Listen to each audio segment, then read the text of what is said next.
Howdy folks, welcome back to Doing Brew. Today, we're taking Doing Brew on the road. I've got the workshop packed up in the back of the truck, and we're heading across town to help out one of my subscribers.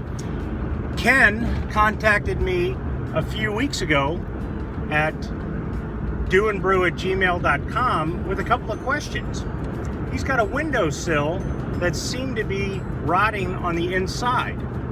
He was concerned about what might be going on behind the wood and the structural members of the window frame, and so he wants to fix it, of course.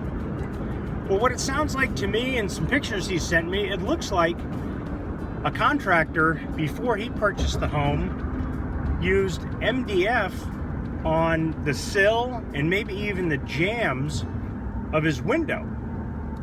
Well, as condensation has collected over the years and dripped down onto the windowsill, it's caused it to swell.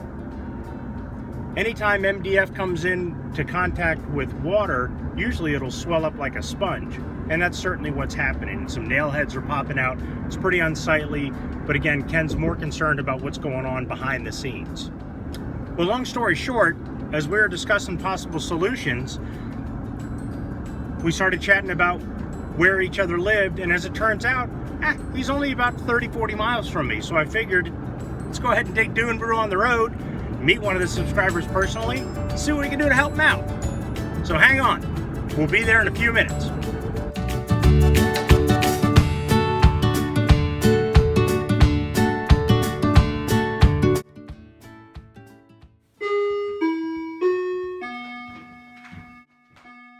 Hello, Ken. Hey, Mike. How are you? I'm good. Welcome. Thank you. Come on in. Let's see what you got going on. All right. So, Mike, what I've got is when they put these new windows in, it looks like they put MDF down on the baseboard here on the base of the window, and as moisture accumulates in the winter, it has swollen like this. You can see on both sides, and I'd like to replace that and put some proper material in there. All right. Well, what we'll do is we'll take out your shutters first. Looks like a couple of screws. Should be pretty easy to do. And then we'll see what we have to do here to do this repair. Hopefully we won't have to take apart your real pretty molding there. But if we do, that's not too terribly difficult, and we'll be able to put it back together like it is right now. Or better. Or better. Yeah. So let's go ahead and take your shutters off. Great. And before we get started, we'll put down some protective cloth to make sure we don't damage Ken's floors. So taking the shutters off was no more difficult than removing the 5 screws that held them in place. And Ken's just going to lift that up out of the way. Now it's time to do a little bit of investigative drilling. So we're drilling into the MDF here, and you see the brown sawdust coming up. Now we're going to drill into the jamb piece. And it's hard to tell since they fall away, but you can see that the sawdust there is a nice yellow color, so we got lucky. The jamb is made out of solid pine. Now we're going to work on making a couple of cuts here to try and get the old sill out of place without damaging any of the pieces and parts under or around. So we made 2 cuts with a circular saw, and then taking our time with the pry bar. Again, we don't want to put too much pressure on things because we don't want to damage anything underneath the existing sill. But with a little bit of patience, we worked up the nails that were holding the old sill down, and a couple of taps of the hammer, we're starting to ease it out. And once again, we got pretty lucky here because you can see that the casing is letting go of the sill, which allows us to move it forward so we can lift it up and out of the place without damaging any of the case molding around the window. Real lucky there. Now just a little general cleanup, taking the old insulation out, some shims and some blocks. Just making sure everything looks good, and it doesn't look like there's any water damage in the structural members around and under the window. And we'll have to be careful to remember to properly reinstall the window sensor for the alarm once we're complete with the build. Now, using the Old Sill as the template, we're going to take all of the required measurements and jot them down for use later as we transfer them to our new sill. Now we'll take a moment here to set up the Do and Brew workshop. While we do that, Ken had a great idea to use a pine stair tread as the new material for his sill.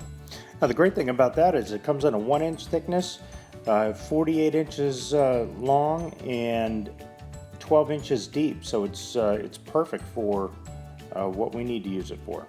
Now we're cutting it to the overall length of 47.5 inches, and then we'll need to rip it down using the portable table saw here down to a width of 10 inches.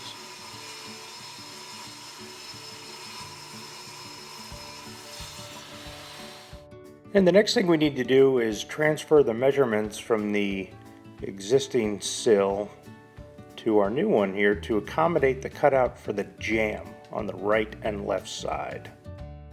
Now after I make measurements like this, I like to mark with an X the piece of material I need to cut out. I actually marked it in the wrong spot, and thankfully Ken caught it. That would have sucked. Yeah, I've done that before. Me too. Now the best way to get the straightest cut is to use the miter saw. So we'll cut as much as we can with the miter saw and then the table saw, and then we'll finish out with a hand saw or a jigsaw to complete the cut. Looking for real nice straight lines here.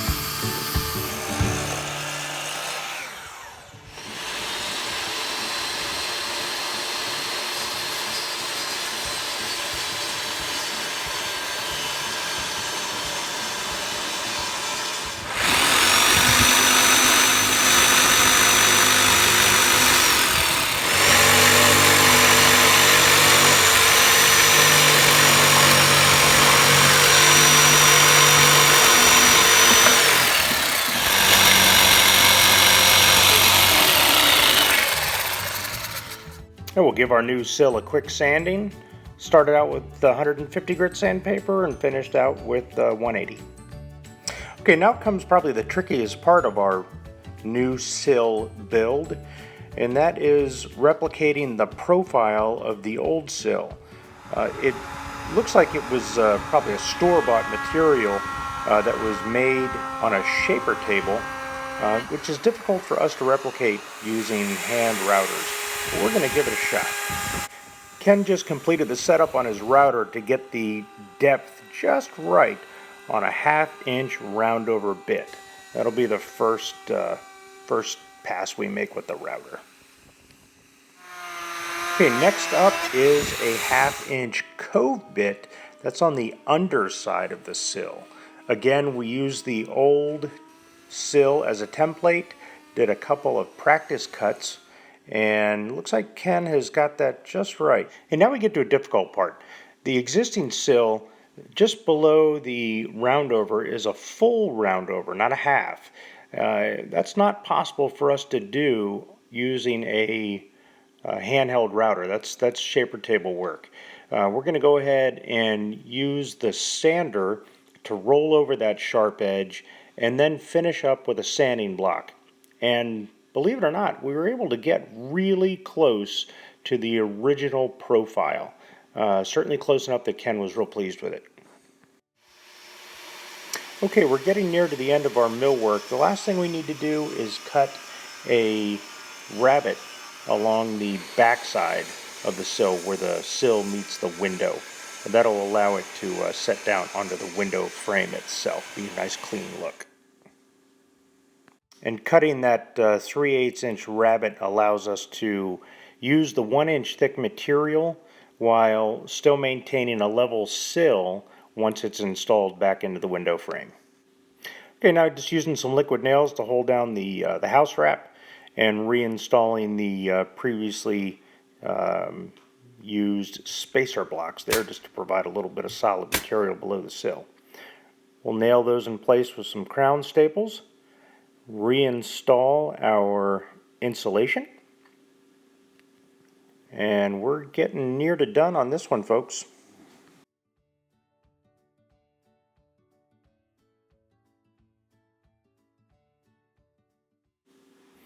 We'll install some liquid nails on the base support for our sill, just to provide a little extra grab. And then our sill will slide right back into place. The one piece of millwork we didn't show you was that little notch we had to cut out to accommodate the trim piece that actually holds the window in place. Very simple little square cut.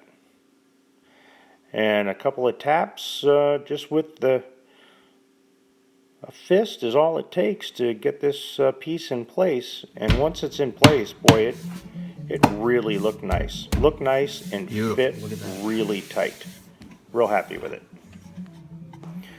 Okay, then we'll use a couple of 2 1/4 inch 16 gauge finish nails to just hold it in place. It's not going anywhere, but that provides us a little extra security. And then we'll start the work with the spackling on the nail heads, and then right along where the new sill aligns with the jamb. Although our cuts were really good this time, and the gap there is very, very small. But we want to take the time to fill even that small gap. We'll sand it real nice and smooth so that after we do our coats of primer and finish coats, it'll just look beautiful and seamless. As a Do and Brew subscriber, Ken's real familiar with how we like to finish trim work off in the Do and Brew workshop, so he's gonna fill in everything, make it look nice, and he'll take care of doing the priming and finish coats. Overall, it looks really nice. Looks like Ken's got a couple of brews for us to enjoy. It's been a while since I've done a beer review. What do you got, Ken? Sam Adams Winter Lager. All right. You call it lager, I call it lager.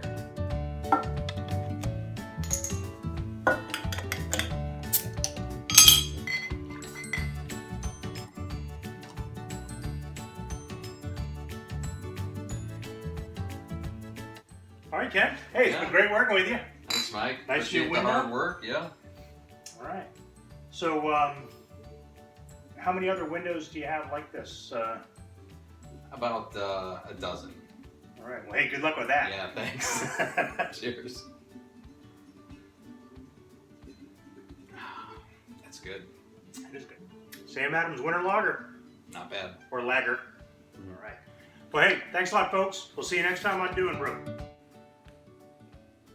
Hey, a huge thanks to Ken for opening up his home to the Do and Brew production crew.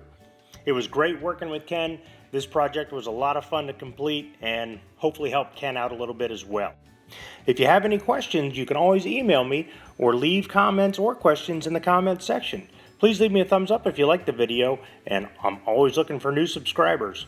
Hey, best of luck on your next project, guys, and we'll see you next time here on Do and Brew.